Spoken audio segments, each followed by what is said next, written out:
और अब खबरों को विस्तार से देखते हैं और सबसे पहले बात करेंगे कोरोना की वजह से पिछले 24 घंटे में 974 लोगों की मौत हुई है। इटली में सबसे ज्यादा 475 लोगों की जान गई है। इटली में अब तक 2978 लोगों की मौत हो चुकी है कोरोना की वजह से। स्पेन में 105 लोगों की मौत पिछले 24 घंटे में हुई है। ईरान की बात कर ली जाए तो ईरान में पिछले 24 घंटे में 147 लोगों की मौत हुई है। अमेरिका में अब तक 155 लोगों की मौत हो चुकी है। दुनिया भर में कोरोना की वजह से 8,952 लोगों की मौत हो चुकी है। भारत की अगर बात कर ली जाए तो भारत में पीड़ितों की संख्या जो है वो 169 तक पहुंच गई है। पाकिस्तान में कोरोना से 2 लोगों की मौत हो चुकी है और अब तक पाकिस्तान में 307 लोग पीड़ित पाए जा चुके हैं। और पूरी दुनिया में 176 देशों में कोरोना का वायरस जो है वो फैल चुका है। तो कोरोना मामले को लेकर बड़ा अपडेट आपको बता दें, 24 घंटे में 974 रिकॉर्ड मौतें हुई हैं और इसका सबसे ज्यादा असर पिछले 24 घंटे में जो रहा है वो इटली में रहा है।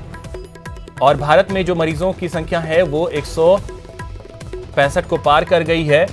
और ईरान में पिछले 24 घंटे में 147 लोगों की मौत हुई। अमेरिका में अब तक 155 लोगों की मौत हो चुकी है।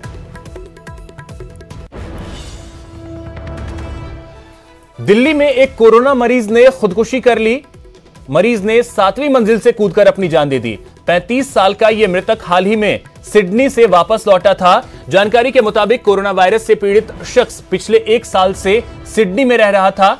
नोडल अधिकारी के जरिए बताया जा रहा है कि मरीज को बुधवार शाम करीब 9 बजे इंदिरा गांधी इंटरनेशनल हवाई अड्डे से एक संदिग्ध कोरोना मरीज के रूप में अस्पताल में भर्ती करवाया गया। उसके सिर में भी दर्द था, जिसके बाद उसने 7वीं मंजिल से कूदकर अपनी जान दे दी। यह शख्स जो है वो सिडनी में पिछले 1 साल से रह रहा था।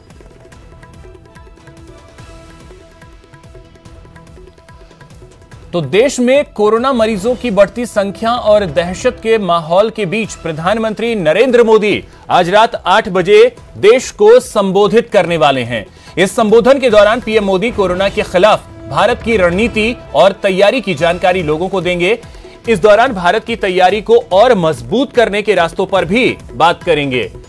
पीएम इंडिविजुअल्स, लोकल कम्युनिटीज और ऑर्गेनाइजेशंस के साथ मिलकर कोरोना से किस तरीके से निपटा जाए इस पर भी जोर देंगे। उन्होंने आगे के कदमों को लेकर अधिकारियों और टेक्निकल एक्सपर्ट से बात करने की भी वो बात करेंगे।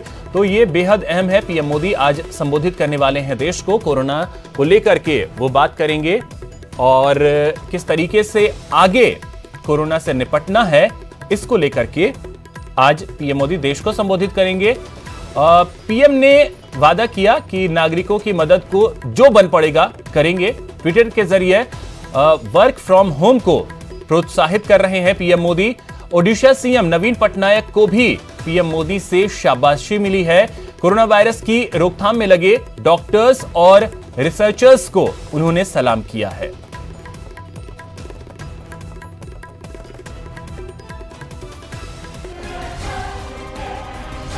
चीन के बाद कोरोना से सबसे ज्यादा प्रभावित इटली की बात करें तो वहां पहले हफ्ते में 3 केस सामने आए। 5वें हफ्ते तक ये संख्या बढ़कर 21,157 हो गई थी। कोरोना से सबसे ज्यादा प्रभावित तीसरे देश ईरान की बात करें तो वहां पहले हफ्ते में 2 पॉजिटिव केस आए थे, तो 5वें हफ्ते में 12,729 केस पॉजिटिव पहुंच गए।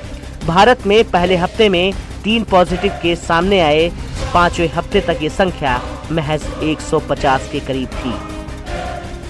वुहान से लेकर ईरान तक विदेशों में फंसे सैकड़ों भारतीयों को स्वदेश लाया गया। आइसोलेट करके उनकी निगरानी की जा रही है। 14 लोग कोरोना को मात देकर अपने घर वापस लौट भी चुके हैं। साफ है कि पीएम मोदी की लगातार सक्रियता और सतर्कता के कारण देश भी समय पर सतर्क हो गया और इस महामारी को मुंहतोड़ जवाब भी दे रहा है। माना जा रहा है कि आज रात पीएम देश को संबोधित करेंगे तो सतर्कता और साफ सफाई के संदेश को फिर से दोहराएंगे, क्योंकि सतर्कता में थोड़ी सी भी ढील दी गई तो स्थिति भयावह होने में देर नहीं लगेगी। Bureau report, news 18।